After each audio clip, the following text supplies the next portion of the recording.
So here I am in the Crown Bar here in Belfast, and I'm joined by American country superstar Hal Ketchum. How are you, sir? I'm well. How are you today? I'm very well, thank you. Great. So welcome to Belfast. Thank you. And welcome to the Crown Bar. Of course, you've been here many times before, haven't you? I'm becoming a regular here. I'm not sure if that's a good thing or a bad thing, but I've You love the Crown so much, you even featured it in one of your CDs, didn't you? I did, yeah. My last album cover was shot in front of that beautiful tile work on the front of the building. Right, okay. Great stuff. And I was hearing earlier on as well, you even wrote a song about Belfast, didn't you? I did. I wrote a song for my youngest daughter. It's called Belfast Baby. It's a lullaby. All right, okay. And will you be singing that on stage at the waterfront tonight? Absolutely. Yeah. All right, great stuff. So have you got a new album coming out soon? I do. I've just finished recording 8 songs for a new record. When I get home, in about a week, I'll go back in the studio for a few days, and over the course of the next month or so, I'll try to finish it up.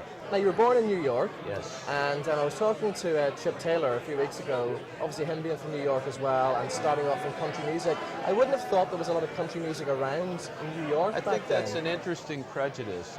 New York is a very large state, Yeah. and there's a lot of areas up there that are wide open farmland and places where people are really drawn to country music. So I was raised around it and consequently kind of fell into it. All right. And did you come from a musical family? I did, yeah. My father and mother both played and sang. My grandparents did. My great-grandpa Lou was from Cork, Ireland, and he had a band called the Outing Sextet. He played penny whistle and recorder in a band. So yeah, a lot of music in my household. Okay, so how did you eventually get that big break? Was it a long, difficult process? It was. Some people say I was an overnight success, and I like to say it was a very long night. It took a long time. Yeah. Right. I was working as a carpenter in Austin, Texas, and had been recording my own songs, and was lucky enough to get picked up by a record label and have some hit records.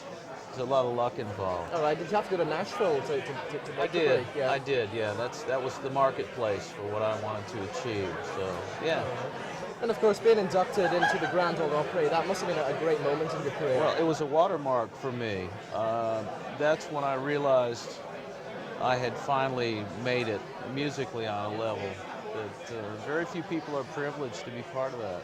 Remember the first time you actually appeared on stage at the Grand Ole Opry? I do, yeah, absolutely. And I was overwhelmed and frightened by the experience, and yet very happy with it. So over the years as well, you must have met many of your heroes. I have. I saw a photograph of you early on with Willie Nelson. What was Willie Nelson like? Will is still the most remarkable character I've ever met in my life. He's the Dalai Lama of country music. Right. Yeah. Right. Is there anybody you would love to meet that you haven't had the chance to meet yet? Not many people. I'm so fortunate. I really find myself in the company of giants on a regular basis. I did have a great conversation yesterday with Paul Carrick of Mike and the Mechanics. Yeah. Paul was kind enough to call me and welcome me Brilliant. to this part of the world. All right, and Chris Christopherson as well. You've met Chris him, is a good friend of yeah. mine. Chris actually plays one of my songs in his shows, and for me that's kind of like painting Picasso's house. Yeah. I mean, it's wonderful to be around him. All right. Okay. Tell us about the movies as well. You've done a bit of acting, haven't you? I wouldn't call it acting. I'd call it standing in front of the camera and hoping for the best. Right. I found the more I'm around actors, the more I appreciate their craft and the less I know about it. All right. It's been a pleasure every time I've done it. And you're in Maverick, weren't you? Yeah. I got to rob a bank with Danny Glover. It was a big day for me. Right. Okay. Always, as growing up as a young boy, I always wanted to be a cowboy, so now I get to occasionally play one. All right. Okay. And would you love to do some more acting in the future? Oh yeah, absolutely, absolutely, on any level. All right. Okay. So what about plans for the future? You've done so much in your career. Have you got any real big ambitions? My ambitions are to raise my children in a safe world. That's probably the ambition of every parent that ever lived. So that's a big one, just to get them up and raised and fat and happy. All right. And what would you do if your children came to you one day and said, "We'd love to go into the music industry"? I would probably encourage it. Yeah. If their heart was in the right place. Absolutely. All right. Well, thank you for doing this. Thank you, brother. And have a great concert tonight. Thanks. All right. Thank you.